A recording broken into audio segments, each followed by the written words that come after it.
So the question is about the musical influences of the artists that are depicted. Well, as you can see, this film is really about a very simple right, the simple right of expressing yourself the way you want. And nobody has to tell you how to express yourself or the way to express yourself with. Also, we all believe, the filmmakers and the bands and the youth of this film believe that art is a universal heritage. And nobody should tell you this is Western or Eastern or this is all bullshit.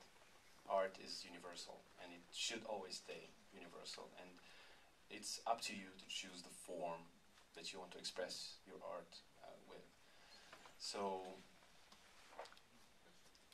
we were surprised actually to find. I'm not a big fan of hip hop, for example, but when I met the band, and there's like plenty of them. Not only, this is one of 8 very popular underground music bands and hip hop bands in Alexandria, and there's like 30 heavy metal bands, and we were surprised to find this diverse forms of expression, of music, of art, and but we were very hopeful to see that, and we were surprised to see how much but again, I mean, with the internet and the satellites and the communication in the world right now, it makes a lot of sense, and it's universal. You find that in any city in Europe, and you wouldn't think that it would exist in Alexandria, but it does, because again, I think the world is much closer, so why shouldn't it exist with these kids? And to me, it makes a lot of sense. We've shown this film in Europe, in many cities in Europe, and the audience always say the same thing. It's very surprising, but at the same time, it makes sense. A woman in Stockholm said she saw her son in the film. He said exactly the same thing. He was a hip hop artist who almost had the same message, and she felt that the new generation all over the world is pretty much similar, much more similar than different. And she's probably very right. And I think we should use that similarity to integrate and become one and support each other. And I think this is a very hopeful message. Oh, can you tell us more about the youngest rapper, the small child? That was just really compelling, and it feels like there could be almost a whole short about him. This is so true. We actually found him in the street. No kidding. We actually found him in the street. We were shooting. The scene that you saw is a true story. But while we were shooting that scene, one of the band members, Hamotta, the guy with the long hair, dark skin, he said, I called a little friend of mine. He said, a little friend of mine, who's going to show up today. Do you mind if we include him in the... I said, sure. I mean, if that makes sense. This group is made of 12 hip-hoppers and rappers, but we only used 4 of them in the film. But that day, when his little friend showed up, we couldn't help it. We couldn't help having him and having his little song in the film. He's very happy, very proud that he made it. How old is he? Well, when we shot, he was 11. When he actually made this song earlier, he was 10. So I think he's 13 now. So. Yes. So for some of the audience here, probably from Egypt, and they haven't been there for a while, or they go every once in a while, and so on. And you said something that is true, which is that when you go out for a while and then you come back, you actually see the change more than people that are actually in there. So you asked the question in there, and I'd like you to answer it right there and then, which is there anybody who's sane there?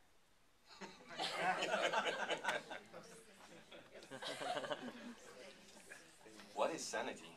Come on now. We live in a crazy, mad world, really, especially now. But I believe there is a underground movement of sanity.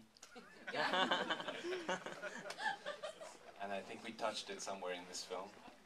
And whenever we show it, this is why I love traveling with this film, is that whenever we show it anywhere in the world, it touches that. So hopefully those underground people here too, sane underground people, it touches them. So let's all try and have this underground worldwide sanity movement. And, you know, have a peace for a change and have understanding. And yeah. I hope I answered the question. One last question here. Go ahead. That was a wonderful film, by the way. Thank you very much. Can we get a copy of it somewhere at some point? Legally or illegally? Legally or illegally? Well, yes, you will be soon. The film, because we didn't make any money, because it was released on the 25th of Jan, nobody went to the movies, unfortunately. We're trying to make money with the CD release, and hopefully trying to get it distributed worldwide, or maybe in the States as well.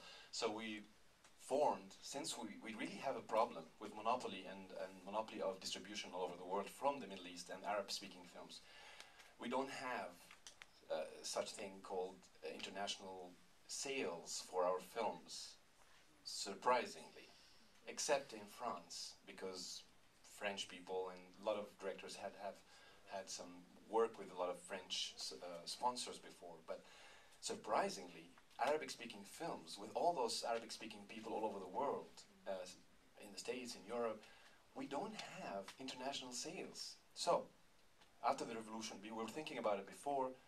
Team Cairo is a group of young filmmakers who decided to make a company and announce it. We're announcing it this year in Cannes Film Festival. Basically, we got the know-how from a distribution company that they were kind enough, not kind enough, but they went in with a big share in the company, helping us have international sales to represent these films worldwide. So we're announcing it in Cannes. Hopefully we pick a distribution, and from there on, I think it'll be hopefully a gate into getting these films, so that you can find films like that on a DVD with subtitles and everything in Virgin, or in the store next to you. So.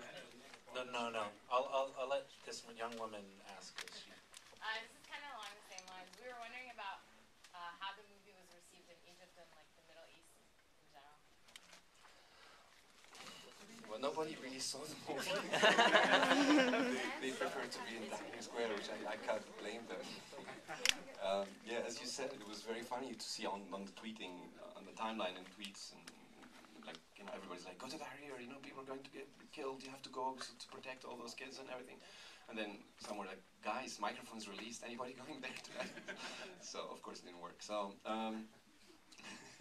but those who did go and see the movie, especially now, after the revolution, unfortunately, today is the last day of screening the film in theaters, because it's been already for quite some time. We only made, for the same period, last year, films made only 30% of what it should make.